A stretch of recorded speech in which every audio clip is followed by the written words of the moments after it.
everybody, welcome. It's Scarlet Pete Self-Sufficiency. In the milking parlour, we've had a really big scrub and clean down. And one thing I thought I'd show you is how much water collects in the very bottom of the vacuum pump thing here, also known as the milking machine. So underneath here we have a seal, and we're going to see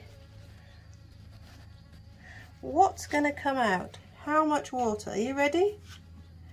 I hate this job.